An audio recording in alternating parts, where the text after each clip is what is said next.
दोस्तों नमस्कार। मैं हिम्मत सेठ एक बार फिर आपके सामने उपस्थित हूँ एक नए विषय को लेकर। दोस्तों, जो ये खाड़ी युद्ध चल रहा है पिछले 35 दिनों से 36वां दिन है शायद आज। और इसका जो असर है भारत में भी दिखने लगा है। और न केवल बड़े शहरों में या बड़े उद्योगों में, बल्कि छोटे शहरों में, छोटे उद्योगों में, रेडी पटरी वालों पे और किसानों पर भी इसका असर होने लगा है। तो देखते हैं कि ये मतलब कैसे हम लोग इस ये हमारे पर असर डाल रहा है। इसकी एक रिपोर्ट हम देखेंगे।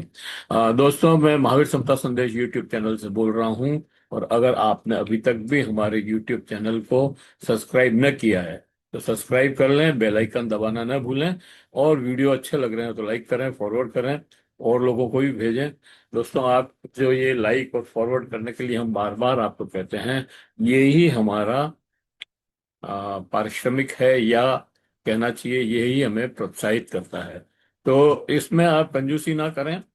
जो भी नए लोग इससे जुड़ रहे हैं वो सब्सक्राइब करते जाएं और बेल दबाते जाएं।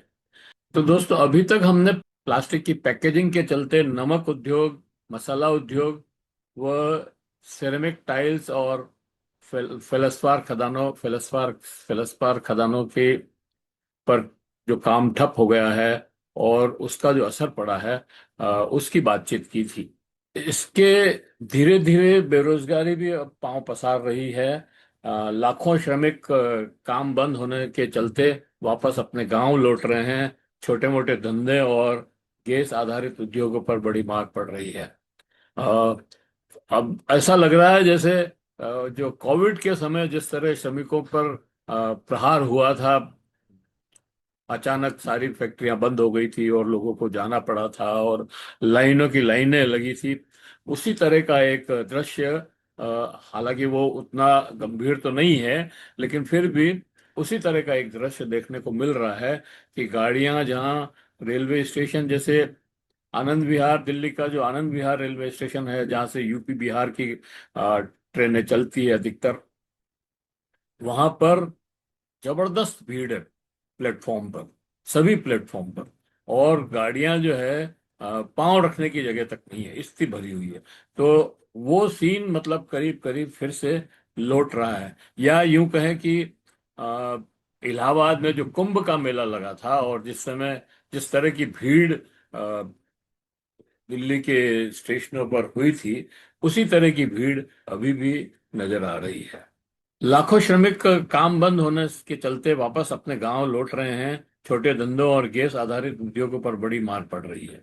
केंद्र सरकार कितना भी कहे कि सब ठीक है, स्थिति बिल्कुल नियंत्रण में है, और यह भी दावा करे कि हॉर्मुज से हमारे जहाज आ रहे हैं जिससे तेल और गैस की कोई कमी नहीं है।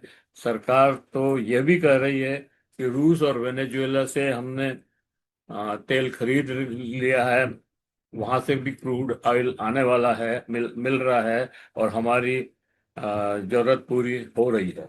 लेकिन दोस्तों, वास्तविकता ये है कि अब हमें रूस व वेनेजुएला का तेल अ, महंगा मिलेगा, 20-25 दिन, महीना भर आने में लगेगा। और इसके कारण ट्रांसपोर्टेशन भी बढ़ जाएगा। तो हमारा तेल हमें कोई सस्ता वाला जो पहले मिलता था वैसा तेल नहीं होगा। गुजरात, मध्य प्रदेश, राजस्थान के कारखाने संकट में हैं, इसलिए वहाँ मजदूर पलायन कर रहा है, अपने गांव जा रहा है। दिल्ली से आनंद विहार स्टेशन से यूपी बिहार जाने वाले गाड़ियों में पांव रखने की जगह तक नहीं है। प्लेटफॉर्म खचाखच भरे हैं। राजस्थान में कोटपुतली के ऑर्डर के इंतजार में बैठे ट्रक ऑपरेटर हो या Iran America operator, Iran America युद्ध से लगे गांव पर नमक जैसा लग रहा है, महसूस हो रहा है। मजदूरों को छोड़ो, बंगलोर और हैदराबाद जैसे शहरों में आईटी टेक व आई टेक पर्सनल्स जो है काम कर, ये जो आईटी इंडस्ट्री में और कंप्यूटर इंडस्ट्री में काम करने वाले जो लोग हैं, वो भी इस खाड़ी युद्ध से के आग से झुलस रहे हैं। 35 दिन से लड़ी जा रही इस जंग से आ, उपजे तेल गैस संकट के कारण उत्पादन ठप होने से छोटे मोटे कारोबार भी ठप पड़े हैं। जो रेडी वाले हैं, रेडी पटरी पे कोई चाय बेचता है, कोई और छोटा मोटा काम करता है, वो भी ठप हो गए, क्योंकि आवक ही नहीं है, मजदूर है ही नहीं, मजदूरों के पास पैसा ही नहीं है, तो क्या खरीदेंगे।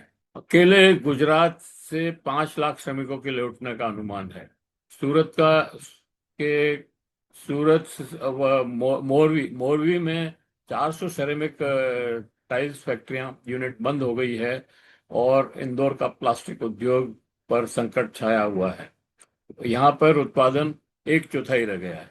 मुंबई, दिल्ली, बेंगलोर, हैदराबाद, जयपुर से रेडी पटरी, स्ट्रीट फूड व चाय स्टॉल तक प्रभावित हैं। गुजरात, महाराष्ट्र, कर्नाटक, राजस्थान व तेलंगाना से प्रवासी मजदूर लौट रहे हैं, जो छोटे शहरों में छोटा मोटा व्यवसाय करते थे। यूपी में फिरोजाबाद, आगरा जैसे अ, शहरों में भी गैस की किल्लत के चलते काम प्रभावित हुआ है। यही नहीं दोस्तों, खाड़ी युद्ध से उद्योगों में तो गैस और ईंधन की वजह से उत्पादन ठप है, कमी की वजह से।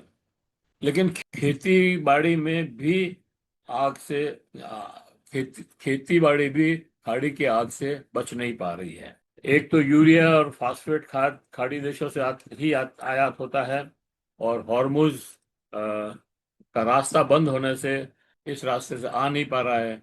खेती पर संकट जबरदस्त है। किसानों में की स्थिति वैसे ही खराब रहती है, और ये संकट और आ गया।